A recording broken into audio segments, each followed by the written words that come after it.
Hello and welcome everyone. Happy Wednesday. Thank you for joining us for today's webinar. My name is Sarah Reed and I am the Director of Marketing here at BrainSell. Today we will explore engaging your sales team with purpose and technology. But before we dive in, let's take care of some housekeeping. So if you have any questions during the presentation, please feel free to type them into the question box in your control panel, and I'll bring them up during the discussion, and we'll also save some time for questions at the end. Additionally, this session is being recorded, and we will share it with you via email. You can likely expect to see it in your inbox tomorrow morning. And now, without further ado, it is my pleasure to introduce today's presenters for this event. First joining us, we have Lisa McLeod, and Lisa is a sales leadership expert and created the Noble Purpose methodology after her research revealed that organizations driven by a noble purpose outperform the market by over 350%. And you may know her best-selling book, Selling with Noble Purpose. It has been a game changer at global firms like Flight Centre, Hootsuite, and Roche. So hi, Lisa. Thank you so much for joining us today. Thanks. It's a pleasure to be here. And we also have on the line today Sonia Friedel, and Sonia is the president of BrainSell. She is passionate about taking a noble approach to sales, and as an ex-journalist, she's adept at exploring a client's needs and coming up with cutting-edge, elegant solutions that fit, drive adoption, and create real results. Thank you, Sonia, for joining us today. Thank you, Sarah, and thank you, Lisa. So before I turn it over to you, Sonia, I thought this would be a good opportunity to get a better understanding of who our audience is, who we have on the line, and that will allow us to better tailor the discussion. So let me launch this poll. And so folks, if you wouldn't mind identifying your role via the poll now, it should appear on your screen. That would be fabulous. And it looks like we've got a lot of sales folks on the line, no surprise there. We've got some C-suite leadership, got a good number, looks like an even mix, around 20% of business development and marketing people. So that's great. All right. Okay.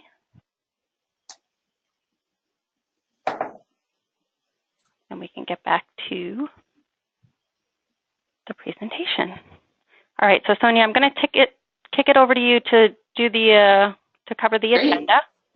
Great. So I'll be really quick here and then hand things over to Lisa.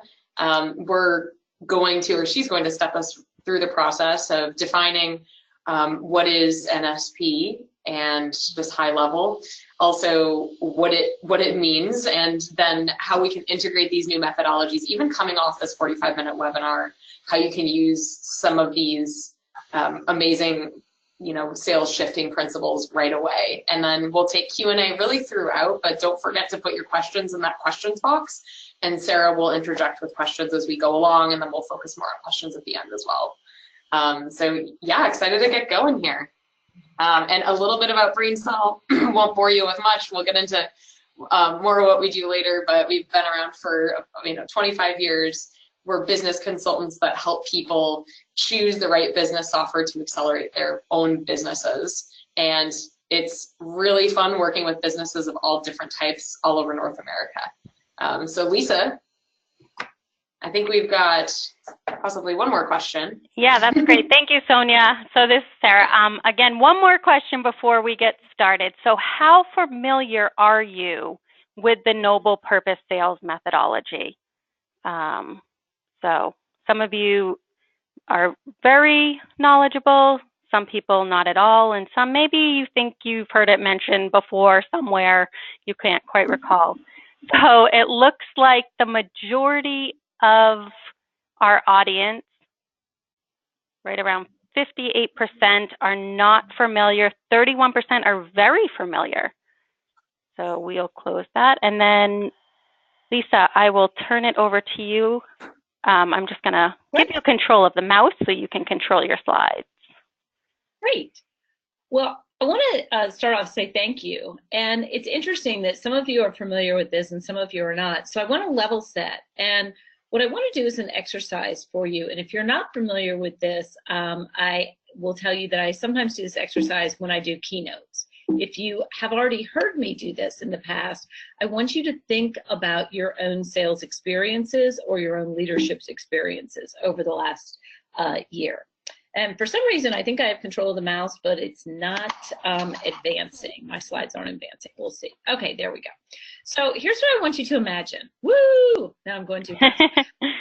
So I want you to imagine that you're in a company. And think about your current role, and you're in a company. Maybe you're the CEO of the company. Maybe you're a seller in the company. But I want you to imagine that the mindset in the company is we close deals. We close business. We are here to increase our revenues. We're here to close business. And I want you to think about in your role, if you're the CEO, if you're a sales leader, if you're a individual salesperson, I want you to think about within that role, where does that mindset take you? And I'm going to give you a couple of scenarios. So imagine that there's a big new opportunity in front of your company and your mindset is we close business. We are closers. That's what we do. We are here to make as much money as possible.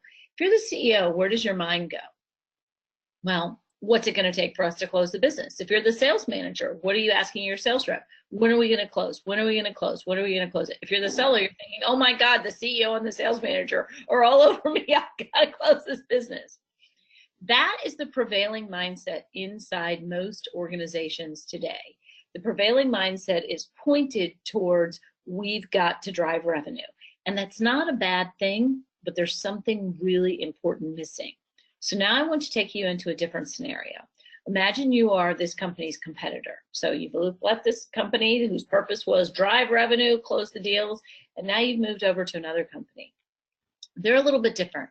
They want to make money, but their purpose is to improve the customer's condition. And so there's a new opportunity in front of them. And the CEO says, how can we, looking at this customer, potential customer, how can we improve their condition? How can we come up with the biggest, best, boldest thing ever that would make the biggest difference in their business? When the sales manager's coaching the sales rep, the sales manager says, how is this going to make a difference to the customer? How are they going to be better? How are we going to add value? When you're the seller and you're about to go into the sales call, you're thinking, how am I going to be able to show this customer that we're going to improve their condition? What are my metrics? How do I want to get them involved in this? Do you see the difference in mindset? So now I want you to imagine those two companies are competing against each other. Which company is going to win? The company whose drumbeat was close it, close it, close it, drive the revenue, that's what's important, we get measured on profitability, it's closing the deals, or the company who had the drumbeat of our purpose is to improve life for the customers? Well, you don't have to imagine what the answer is because we already know. The data tells us that companies that are focused on improving their customers' condition, that have the noble purpose of making a difference to customers, will outperform the competition. And I want to be super clear on this because we got a lot of people listening to this call. Some of you are CEOs and some of you are individual sellers and a lot of you are somewhere in between that.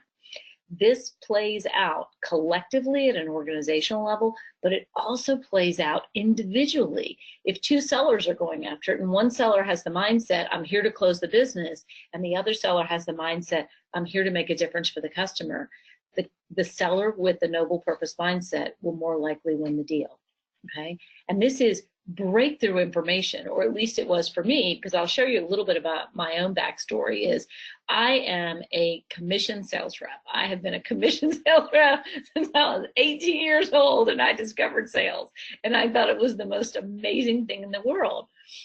And so I've had this drumbeat of close the business, close the business, close the business for a lot of my adult life. I was a seller in college. I sold for my college newspaper.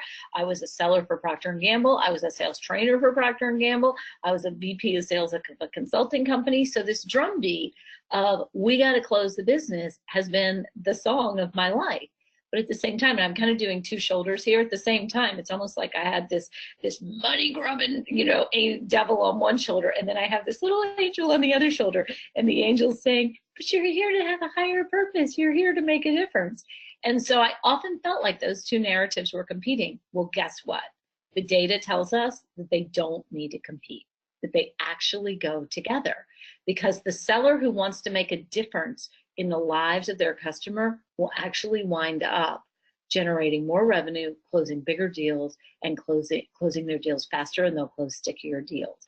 And the reason you see this graphic in front of you is because one of the things that we've taken out of business today is this ethos about meaning, purpose, which centers around the customer. And so if your internal conversation is only focused on closing business, you actually will find yourself creating a very transactional relationship with your customers, because the internal conversation becomes the external conversation. And so, you know, when we kick this off, Sonia said we're going to talk about a purpose-focused business versus a profit-focused business. Ironically enough, a purpose-focused business winds up making more money because the North Star is the customer. So what I want to take you through now is share some of this data with you about how this plays out in sales, and also talk to you a little bit about what's happening in the customer base, because this drumbeat of make money, make money, make money, make money is not just affecting salespeople, it's also affecting customers. And there's a connection between that and how well engaged people are. So right now, you've probably heard these numbers. We have a crisis of disengagement in the workplace. 68% of people are not engaged in their job. And what that means is these are the people that show up for work with their bodies, and they leave their brain and their hearts at home. And perhaps you are familiar with these people. Perhaps you have been one of them. Even if you're not one of them, even if you are on fire for your job, which I really hope you are, these people are affecting you because these are the people in your customer base. And so whenever you call on those customers and you've got this great new shiny thing and I'm so excited and I want to show you this, and the customer like, yeah. Some of what you're feeling is not a response to you. It's a response to people who are emotionally disengaged at work. And it is a huge, huge problem. So now let me tell you a little bit about the state of sales. And some of this data comes from Salesforce. So right now it is estimated that 50% of salespeople will not make their number this year. So if that's you, you can know that it's not good, but you're not alone. So 50% of people are not on track to hit their number. Right now, it's estimated that only 6% of the deals currently in the pipeline across North America are actually going to close. And now this last number is the bad one here, folks. Prepared. I swear we got a solution in a minute. But this is a bad number. 3%. In a global study of professions, and people are asked which professions were trustworthy and which professions were not trustworthy. Only 3% of people thought that salespeople were trustworthy. That was a trustworthy profession. So you get it. 3% of people. A lot of times when I do keynotes for groups, I'll put the question out and I'll say, guess who scored worse? And everyone will say, lawyers, and they're wrong. This is the first year that salespeople have rated lower than lawyers. Now, I come from a family of lawyers. Do you know how disheartening this is? There's only one profession that rated lower than sales, and it is politicians. So there you have it, people. And if we go lower than that, we're doomed. And so why does this matter? Because what's happened in this world, and this is connected to technology, and it's connected to this drumbeat of make the money, make the money, make the money. And I want to be super clear. I believe that you do deserve to make money. But what I'm talking about here is when that becomes a prevailing mantra, it actually creates an environment where you make less money. What's happened is all of these cultural forces have come together and they've made sales a harder job. They've made customers very jaded, and they've created a transactional relationship. And so one of the expressions I use is just this rinse and repeat, where you're just constantly prospecting, you're constantly trying to win deals. But there is a way out of this, and it starts with the story that you tell yourself about your business, and it translates into the story you tell your customers. And so I want to level set here about what does it take to win deals. Well, there's two things to be a really successful company, to be one of those top performing companies. You need competitive differentiation, and you need emotional engagement. So why are these critical? If you're the CEO and you're listening to this call, if you're a seller and you're listening to this call, you know why competitive differentiation is so important. Without it, you're absolutely commoditized. You will have a very low margin business. All your deals will come down to price. So you have got to have some sense of competitive differentiation. Now, oftentimes it sits in the product, but even if you have it in your product, it's only a matter of time before your competitors catch up. What we're seeing is most of competitive differentiation is in the holistic offering that you have and the act of doing business with you. Because even if you have, like when Steve Jobs stood on stage and said, "Oh, I got the next iPhone, it's the coolest thing in the world," other people are figuring out how to catch up. And so you've got to have competitive differentiation, and it can't just be your product. It has to be the holistic approach that you take to business and the act of doing business with you. The other thing that you have to be successful, and these are the two linchpins, is you have to have emotional engagement. And what I mean by that is you can't create passionate customers without passionate salespeople.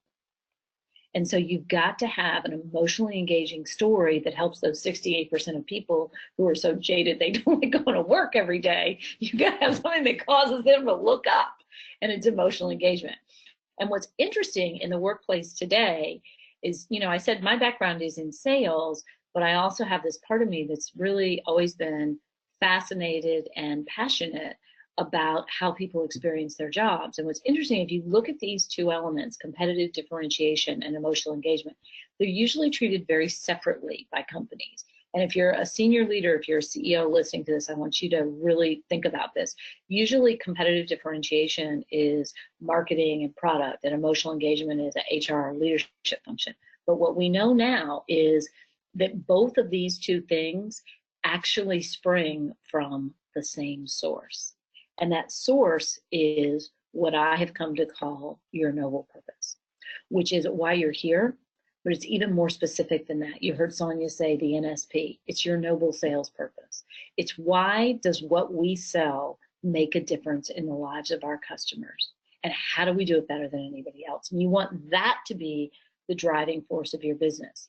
And so I want to give you a little background on this and how I came to this understanding of why noble purpose was such a differentiator and such a requirement. About 10 years ago, I'm a sales consultant, and I've been one for a long time. And so, gosh, was this 10 years ago? Maybe it was 12 years ago. Anyhow, so we were asked by a major biotech company to study their sales team. And what they wanted us to identify was what differentiated the top performers. Now, if you've been in sales for any length of time, or you're a sales leader, or you're a CEO and you have salespeople come call on you, you can tell the difference between a good salesperson and a bad salesperson. I mean, we know that. That is a clear set of tangible skills. The good salespeople know their products. They actually make sales calls when they're supposed to. They manage their pipeline. We know the things that differentiates the good performers from the poor performers. What's harder to put your finger on is what is the secret sauce that differentiates the exceptional performers. What makes the exceptional performers exceptional? And so this is what this biotech company wanted us to figure out. And they went about it in a really interesting way because they were a science-based company. They wanted to take a science-based approach to this. And so we studied their sales team, and we went out in the field and we worked with their salespeople. And what was interesting was they did it as a blind study, meaning that when we went out in the field, we didn't know who the top performers were. All we knew is everyone that we were with was either a good performer or an exceptional performer. And the idea was that we could study these folks and figure out if there was something that they had missed. So there we go, marching out in the field, trying to figure out what is the differentiator of these top performers. And the reason I have this brain slide up is some of it was about looking at how many calls did they make, what did they talk about, what were some of the differences in the way in the products they offered, what were the questions they asked. But some of it was also really trying to get into their heads. And so we did these one-on-one interviews. As a sidebar, if you've ever been a salesperson and had someone shout at you, you can imagine how excited they were with having these consultants out with our little checklist, what is going all around. So we're out in the field, we're working with these reps, and we're really observing them. And near the end of the study, I was with one representative in Phoenix, Arizona. And you never know when you're going to have these transformational moments in your life that are just total game-changing moments. And if you'd have told me this, I would have never dreamed that I would have one sitting in a Ford Taurus at the Phoenix airport. But that's where it happened. So I'm with this one representative. I've been with her for 2 days. We're sitting at the Phoenix airport. Of course, it's hot as the places as it is in Phoenix. And they always say, oh, it's a dry heat, whatever. It's like 110. This is 10 years ago, it was a pretty suited up environment. So I got on my suit, my silk blouse, probably had sweat stains. It's all sticking to my back and everything. And I'm gonna have to get out of the car, you know, and schlep it up to the airport. It's like July, you know, to get on my flight home. And I live in Atlanta. So I'm sitting there with this representative, the air conditioning sort of wafting over me. And I think, you know what, I'm gonna ask her a question that we haven't asked anybody. It's not really on our list of questions. And so I asked her, what do you think about when you go on sales calls? And I will never forget her answer. She kind of looks around the call. She says, well, I don't tell this to very many people. And I'm like, oh my gosh, that's gonna be really good. And she says, I always think about this one patient. She said, I was early in my career with this company, and I was standing in one of my doctor's offices, and this little old lady came up to me. She tapped me on the shoulder, and she said, excuse me, miss, are you the representative for this drug? She said, I had on a name badge. You know? And she said, I looked down at her and said, yes, ma'am, I am. She said, the little old lady looked up at me and said, well, I just want to thank you. I want to thank you for giving me my life back. Because you see, prior to taking this, I couldn't go anywhere and I couldn't do anything. But now that my doctor has prescribed this for me, I can get on a plane. I can fly across the country. I can visit my grandkids. And I can get down on the floor and play with them. So I want to thank you for giving me my life back. And so this sales representative is telling me the story, and I found myself getting really emotional responding to her, and she was getting emotional, and she went on and she said, you know, I think about her every day. She said, she's my purpose. Challenging doctor situation, I push through. Rainy Friday afternoon, other sales reps go home. I don't. I stay. I think about her and I make an extra sales call. She's the reason I do this job. So I got out of the car, schlepped my way up to the terminal, got on my flight to Atlanta. It's a pretty long flight. And I had time to really think. And I just kept turning it over and over in my head. And I thought, this thing that I now have named noble purpose, is that the magic thing that we've all been looking for? Because I got to tell you, I've been doing this for a long time, and we're always looking for the thing that makes a difference in sales. Is it better questions? Is it a better presentation? The leaders are looking for the thing. Do we have a better story to tell our investors? What is it? And what I kept turning over and over in my head was, she had a different internal talk track. Everything started with a different end game for her. And so I went back to the interviews. I got back to my office and I started going through all the interviews, and I was looking for this sense of noble purpose. And I found it. I found it in a couple of representatives. I found it in someone that just in the anecdotal comments said, you know what, I'm just on fire for the science. I'm so excited. I can't wait to share it. I found it in a representative who said, you know, my father was a doctor. It's a harder job than people realize. I just want to make the doctor's life better. And so I found 5 representatives who alluded to this sense of higher purpose. And at the end of the study, the biotech company said, who do you think our top people are? And I said, I think it's these 5. And I was 100% right. And I see Sonia nodding her head. And I think that you're probably not just nodding your head because you read the book, but I think you're probably also nodding your head, as many of you are, because this matches what you already knew in your own heart to be true. And so for me, like I said, you never know when these big moments are going to happen in your life. You don't think they're going to happen when you're sitting in a Ford Taurus at the Phoenix airport. But for me, that changed the trajectory. And so I knew I had to study this further. And I can tell you, the data could not be more clear. Salespeople who sell with noble purpose, whose end game is to improve life for the customers, outsell salespeople who focus on targets and quotas. I told you at the beginning of this, it's true on an individual basis, and it's also true on a collective basis. Organizations that have a purpose bigger than money wind up making more money. In the for-profit, in the stock market, they outperform their competition by over 350%. And that research came from Jim Stengel, former CMO at Procter & Gamble. And my research was on sales teams. And when you look at those two, the collective about the organization, and the individual about individual sellers, there's a perfect match. And what that tells us is that what we need to do as individuals and as organizations, the more you can cultivate this higher purpose, this what Sonia called the NSP, the noble sales purpose, have clarity about how you make a difference to customers and make that the North Star of your organization, the higher performing your team will be, both on a financial metric and also, here's the best part of this, you'll also experience more joy and happiness in your job.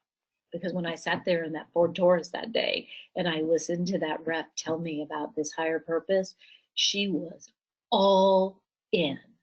She was alive and engaged in a way that most other people weren't.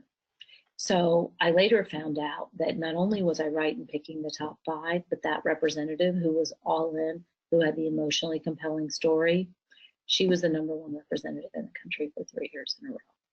And so if you're thinking right now, well, I don't sell a drug that helps grandmothers get on a plane, get down on the floor and play with people, I am going to challenge you, because I discovered this in that very dramatic setting, but we've studied this across a number of other organizations, and we have seen organizations that sell accounting services, that sell travel, that sell, I did a huge program for Peterbilt. They make trucks. I did a program for Volvo. If you look at what you do, the key is to identify what is the impact it has on customers. And if you're selling something that people are buying, I can promise you, you're having an impact. And so how do we scale this across an organization? It starts with what's in the heads and hearts of people. But this was the challenge for me, which is how do you scale belief? Because we call, like in the book, Leading with Noble Purpose, the subtitle is How to Create a Tribe of True Believers, because the true believers will always beat the transactional sellers. And I want to be really clear. Belief alone is not enough. You have to have a decent product. You have to have the right infrastructure. You have to have all those things. But all of those things will only get you to average. It's the belief of your team that will make it exceptional. And so I want to focus on a couple of places that are really crucial for infusing this sense of purpose. And the reason this matters is, again, there's a lot of workplace studies out there that talk about how purpose creates a more engaged team and a better work experience, but I want to be really clear what we're talking about here. Those are wonderful, beautiful things, and I want everyone to love their job. My focus is on how you can take the science of emotional engagement and use it as a competitive differentiation in sales, how you can create a better sales team and a better, more competitively differentiated organization. And so I want to focus on 3 things. The first is the executive leadership.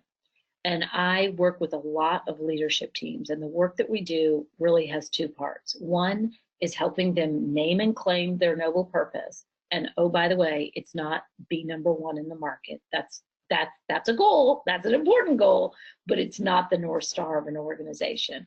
And Sonia's going to talk to you about their noble purpose and what they created in just a second. But the first is executive leadership. And I said there's 2 parts. One is naming and claiming your purpose.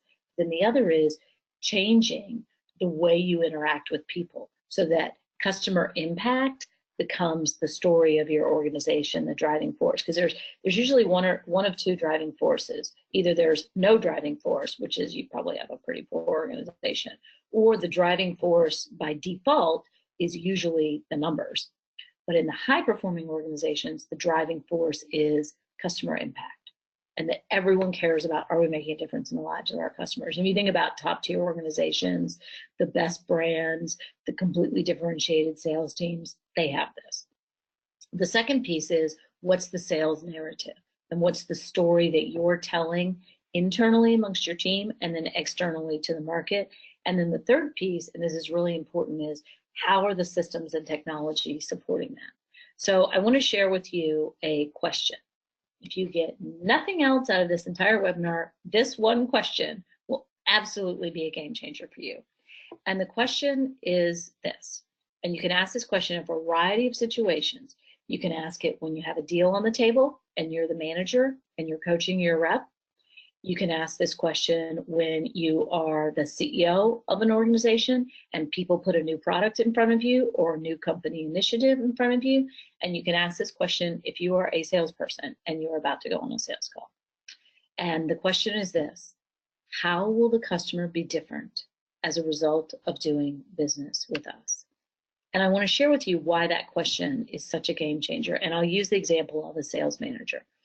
So when a sales manager is coaching a sales rep and there's a deal on the table, what are the questions the manager asks? We open up the pipeline report, we see we got a big deal on the table. The questions the manager asks are, when are you going to close it? How much is it going to be?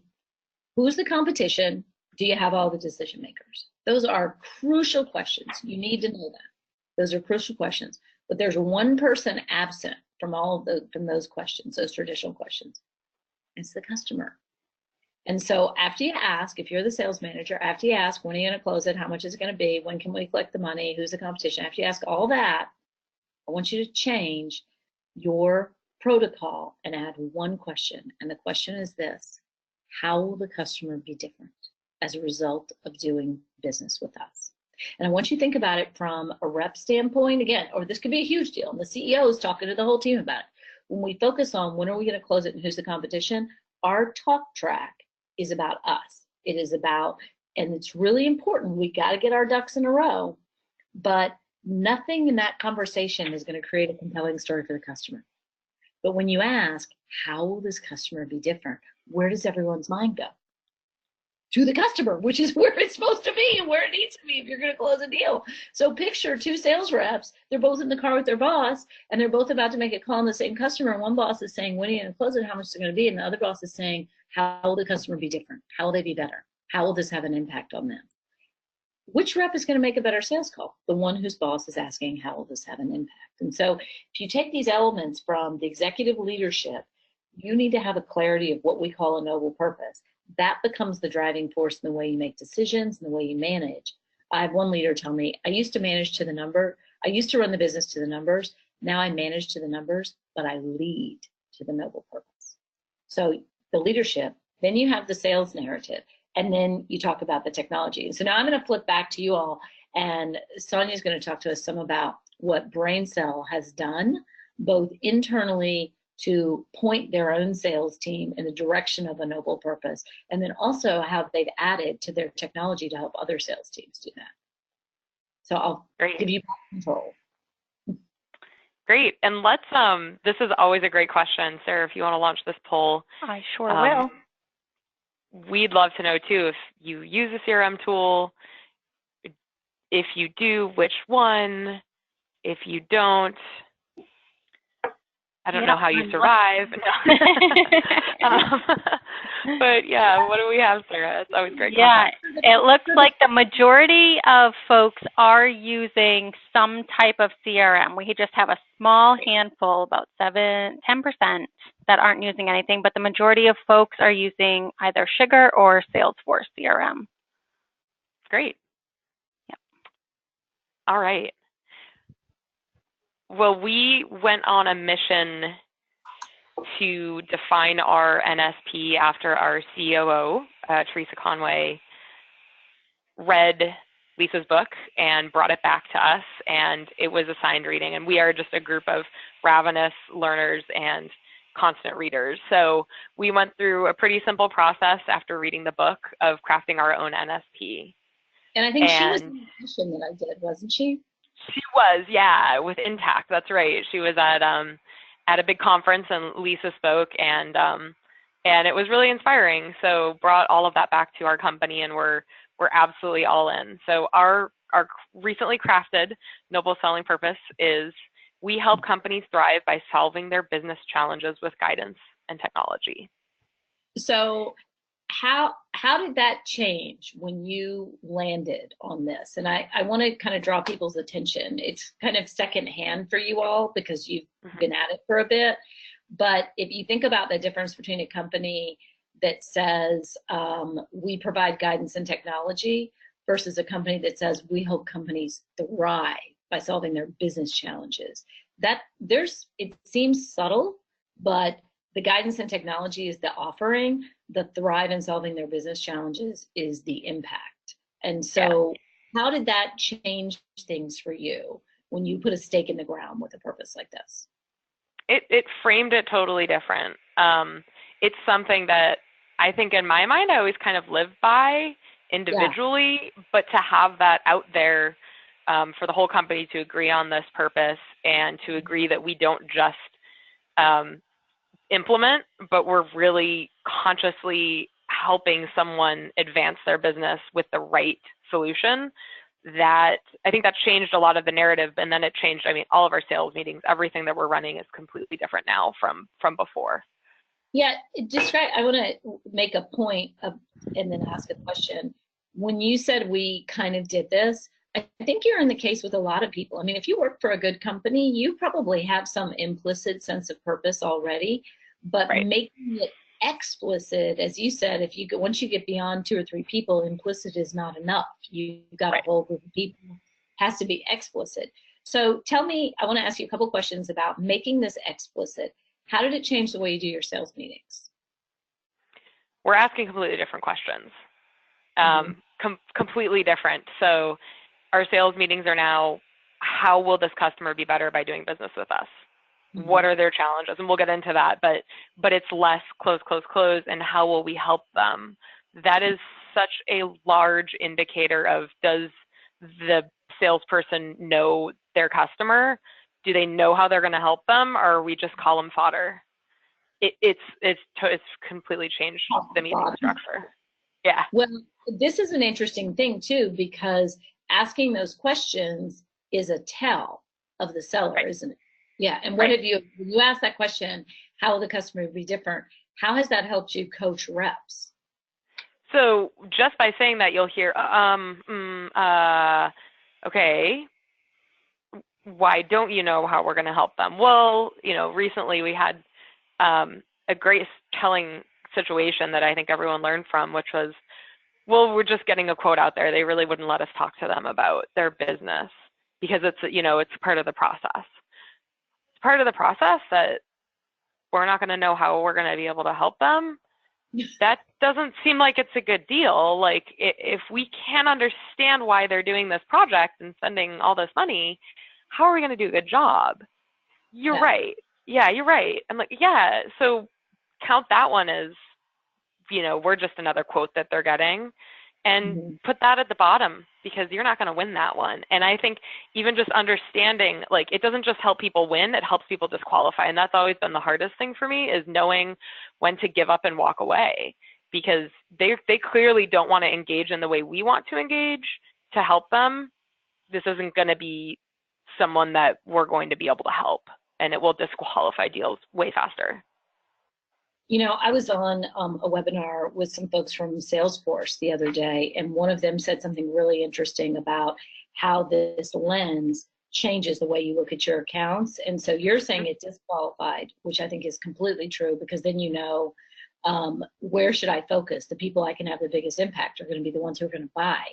What they said was, one of the reps for Salesforce said something really interesting, and she said, when we look at our territories, and it's no secret at all, one of the reasons Salesforce has been really successful is they go really deep into territories.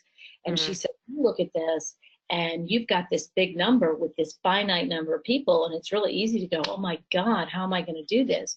She said, but when I shifted and I focused on how could this customer be different as a result of doing business with us, I saw all kinds of opportunities within these existing customers. Instead of thinking, oh my God, how am I going to make my number? Oh my God, how am I going to make my number? Which is what salespeople usually think. Yeah.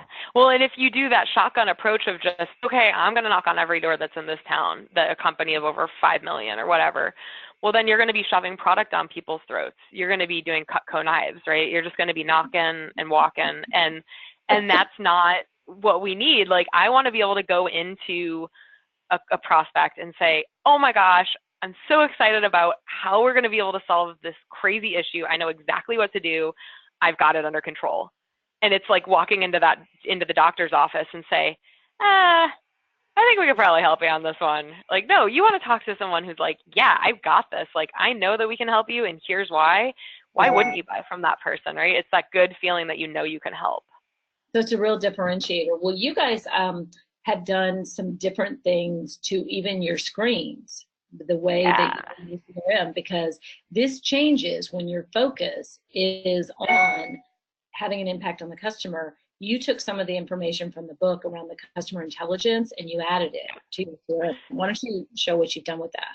This is a really easy solution and something that we can help anyone with, by the way. But this is a simple opportunity. It happens to be Sugar CRM, which is what we use, but you can pretty much do this in any CRM out there. And it also kind of speaks to CRM is as good as how you use it, right?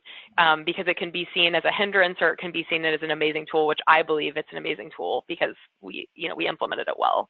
But sure, on the business card, we still have a lot of when's it closing? Sure, like those things are still important. We still track those, obviously. Really matter. We need to know that. We are a business. But then we have this third tab here that we named the NSP Discovery, Noble Selling Purpose Discovery. And this should be a guide of sales calls now. And they're prompters, really. So the prompter is, so tell me about your environment. Tell me about what you're dealing with today.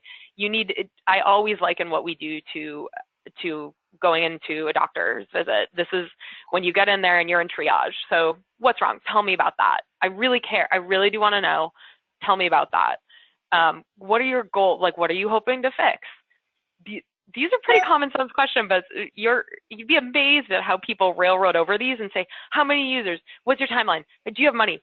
Are you the right decision maker? And they completely forget to ask these common sense questions, which are like, what do you need and why? And what are we going to solve for you? So it's like, what is your challenge? Well, your challenge is, you can't track anything. Okay, well, why? Tell me more about that. Why is that? You're doing all of your discovery by asking these friendly questions, very caring questions. The way that you prompted these, and I want to pause you for a second and draw this out to folks. I spent a lot of years as a sales trainer in my former life, and salespeople are often taught, ask better questions, ask better questions, ask better questions. But the root problem is not the questions. The root problem is they don't know what information they should be uncovering. And most of the time, left to their own devices, it's how many users, when are you going to buy, blah, blah, blah, blah, blah. And so what you've done here is you took those 5 categories of customer information from the book and put them into the CRM so that when a manager is coaching a rep, the questions they ask are, what do you know about this person's current environment? What do you know about their goals? And if you don't know anything, you have a completely undifferentiated presentation. And these are the root of the presentation. So instead of teaching sales reps, we do teach reps how to ask better questions. But instead of just focusing on the questions, what we want to say is environment, goals, challenges, what success looks like and what lack of success looks like. That's where you want your rep focused. And and then this goes into case studies, right? So another thing that we found is this is great. Just if you sell a service of some sort, like we often do, and it's a longer cycle of implementation. Maybe this is like a 3-4 month project. At the end of it, everyone's kind of exhausted. They're like, "Whew, glad that one's done." You can go back 6 months later, or the customer success team can go back and say, that's why we did that. Right? So like buried in the proposal somewhere is an attachment or whatever buried in the CRM. It's really hard to find like, why did we do that? And can we do a quick case study with these guys? Oh, did we accomplish that thing where we fixed your CPQ, your e-commerce site? Did we do that? And it helps the project team to transition after you've sold it to take over and know what is the high level, what are we trying to do here? Well, that's one of the things that we've seen, and I want everybody to take this in from the executive level, like guide coach CEOs, and it changes the conversation they have with the board all the way through the chain to when you are transitioning an account from sold to customer success. When you have what you're showing on your screen right here, and the screen is the embodiment, the artifact of the ethos of the company and the way the company's pointed. And when you have it on the screen and everyone knows that, then if you're customer success and you get that, then you know, oh, this is what's important to these people. Yeah. Versus most handoffs are about the implementation but they're not about the goals that the implementation was supposed to accomplish. Yep. So I want to back you up just a little bit. So you did this with your own sales team, and I want you to address both ends of the spectrum, if you will. I know we're tight on time, but what changed at the very top level, and then what changed in this very granular level? Yeah. So at the very top level, Jim, our business owner, might be on the call. We have these large screens in the offices, and we have metrics on them, right? They're metrics boards. And previous to reading this book and forever, really, we were really concerned with what's the year-over-year number. So how much are we up today over last year on this day? And that's a lagging indicator. If you're underperforming by 20% today versus last year, what are you going to do? Like, you're too late. It's what was too late to happening change that. months ago. Yeah. Yeah, it's far too late to change that. So let's now we've changed the metrics completely. We're not just showing one number. We're showing a lot of things that are mostly around lead gen. And those are the real leading indicators. So website traffic, how many people are converting to webinars, how many new website leads do we have? Just all of those leading indicator metrics are now what we're really caring about, and we're keeping track of all that. We've also implemented EOS. So that should be a whole other webinar, but that kind of goes hand in hand with this concept as well. Didn't so you the say screens have changed. that Jim's question he calls and asks has changed? Completely. Yeah.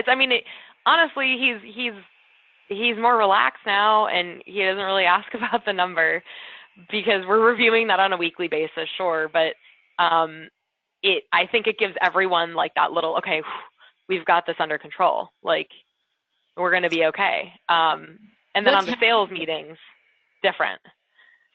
So what's happened to your numbers? Because I want to be really clear with people. We're not saying that numbers matter. What's happened to your revenue? We're still up 20% year over year.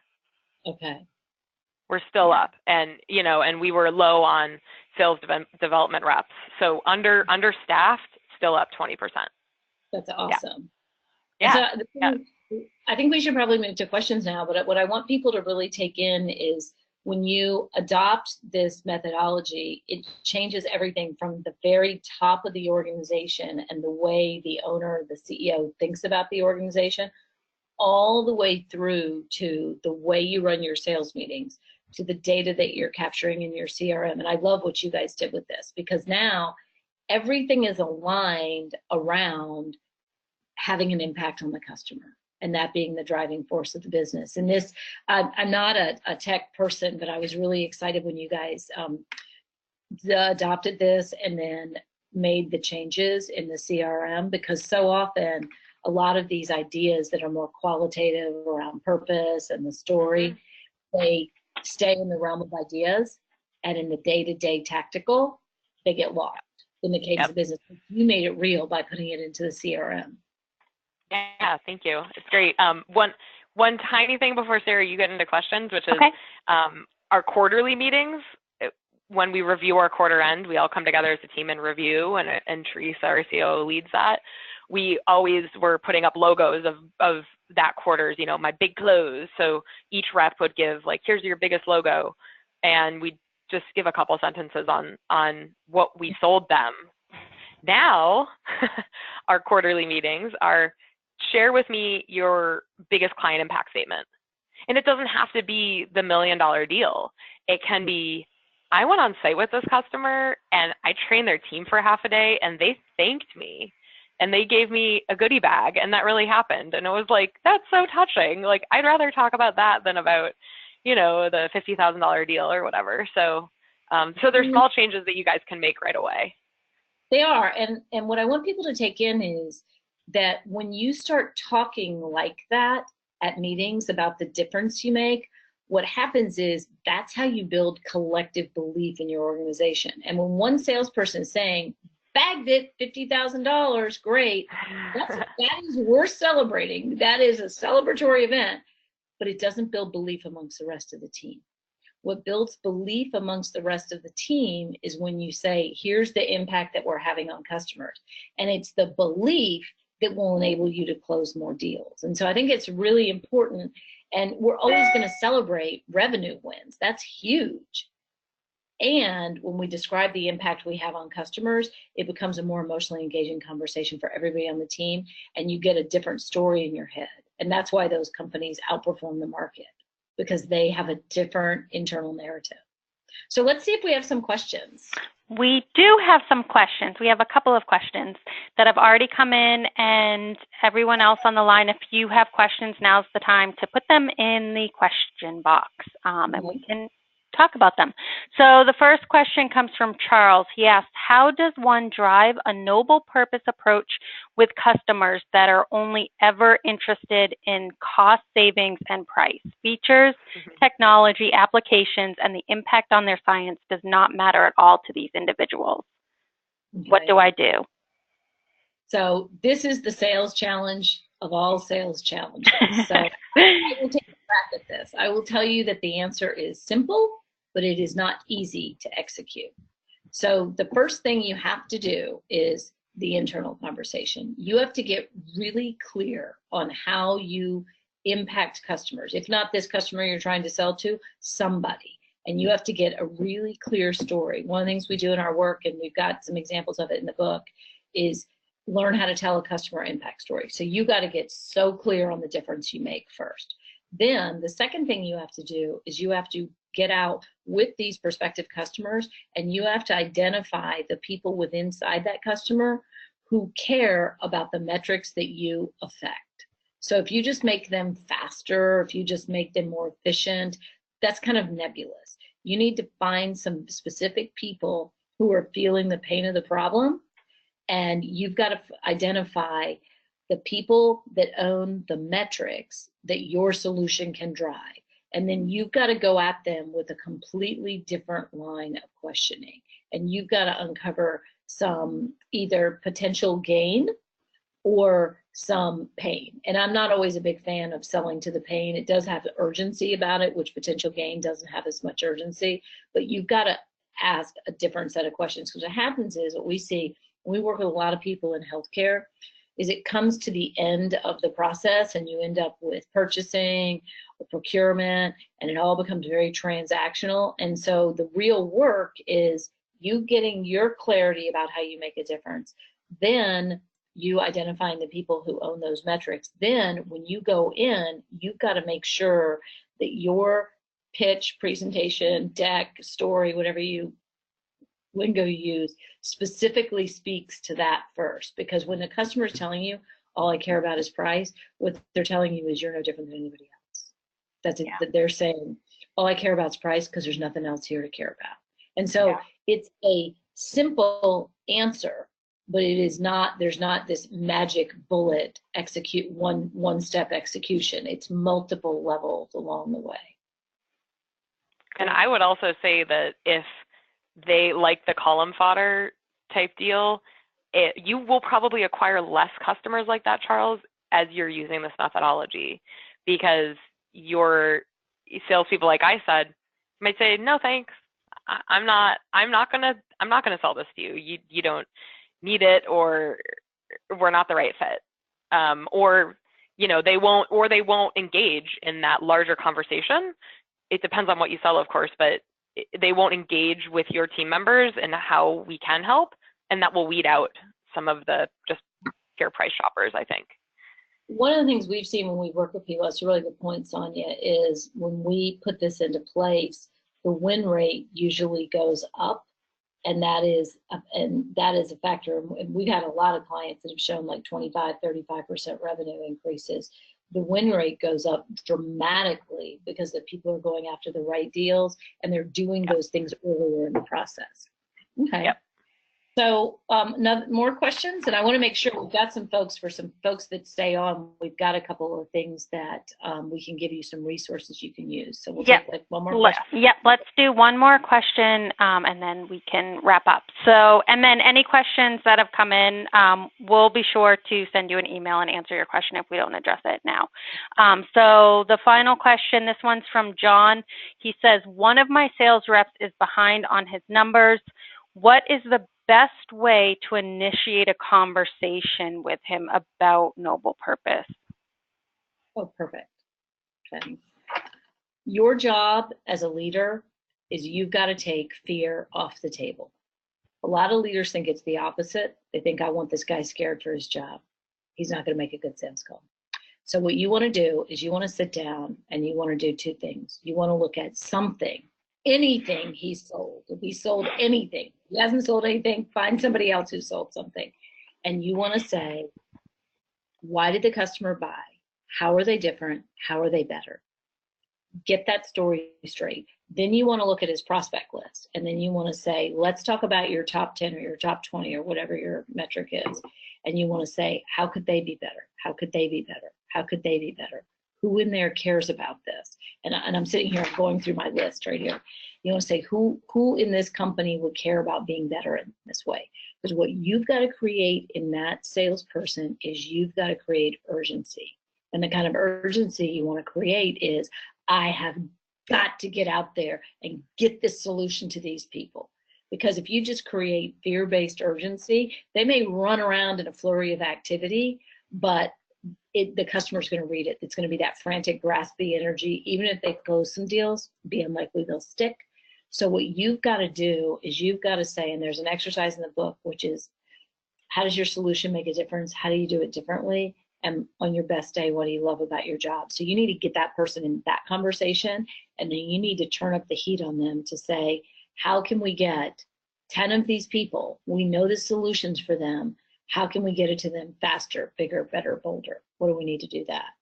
And so you put that energy on improving life for the customers with urgency versus just, oh my God, you're not going to hit your number, you're going to get fired. Because that won't work. Even if you see a lot of activity, it won't work over the long haul. Totally agree. Excellent question. And oh, by the way, if you're a rep and you're listening to this, this is what you can do with yourself before your boss does it. Yep. Good advice. All right. So Lisa, I'll move us along here and let you talk to the next couple slides. Yeah, so we have a couple things. So I always want people to be able to walk away and be able to implement easily. And so we've got a MicroCourse, and it's a 5-day course, short videos, and it's totally free. So if you just text the word purpose to 66866, you'll get an email about it. And what I'd encourage you to do with this course, if you're an individual contributor, use it with yourself. If you're a manager, if you're a CEO, if you're running a company, use this with your sales team. And one short video a day, because what you're trying to do is trying to do two things. You're trying to move belief, and then you're trying to move behavior. Behavior always follows belief. And so this course does both of those. And so it's absolutely free. There you go. There's your gift. And if you want, if you would like to work with us, this is how you can reach us. We're easy to find on the web. There's a phone number there. Most of the work that we do now is we really do three things. I'd speak at a lot of sales kickoffs. I work with executive teams on crafting their purpose and infusing more purpose in the business. And then we do large scale projects with sales teams where we look at everything from their deck to the CRM to their pre-call to everything else like that. So that's the kind of work we do. If you're interested in that, we would love to talk to you. Wonderful. And again, if you're interested, our gift to you from BrainSell is if you're interested in learning more about how you can support Lisa's Noble Purpose methodology with software, please text BRAIN to 411-411 to schedule a complimentary consultation with one of our sales experts. And we'll just walk through what your current environment is, if you're utilizing CRM, how you're using it, if you're not utilizing CRM, how CRM can help support a noble purpose approach to selling. So with that, thank you, Lisa and Sonia. It was a really great discussion. We appreciate both of you joining us today. And thank you, everyone, for joining us. Have a great rest of your week. Thank you. Thanks, Sarah. Thanks, Lisa. Bye. And thank you. It's so great to see you guys marry the technology with the purpose. It's just awesome. Thanks, Lisa. Bye. Thanks, guys.